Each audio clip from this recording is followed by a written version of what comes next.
हुजूर फरमाते हैं जब बंदा इफ्तार के वक्त सामने खाना रख के बैठा होता है तो खा नहीं रहा, वो अल्लाह फरिश्तों से पूछता है, फरिश्तों क्या इसको किसी ने रोका है?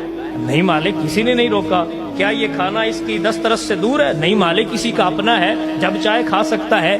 तो अल्लाह पूछता है ये खा क्यों नहीं रहा? तो फरिश्ते कहते हैं मालिक तेरे हुक्म का इंतजार कर रहा है।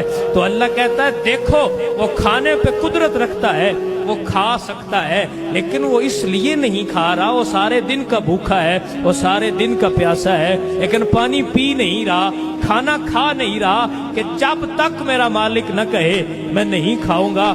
फरिश्तों बताओ, जब मैंने इंसान को बनाया था तो तुमने कहा था इसको क्यों बना रहे हो? तो मैंने कहा था इन्नी अअलमु मा ला तअलमून, मैं वो जानता हूँ जो तू नहीं जानता। देख फरिश्ते, आज मेरा बंदा मुझसे मोहब्बत का इजहार कर रहा है कि मालिक मुझे भूख जरूर है, खाना मेरा अपना है, कोई मुझे रोक नहीं सकता, कोई मुझे देख नहीं रहा, लेकिन मैं चाहता हूँ कि मेरे मुंह में लुकमा तब जाए जब मेरा यार चाहे। तो रब कहता है देख मेरे बंदे को, तब तेरा रब तुझ पे फख्र कर रहा होता है।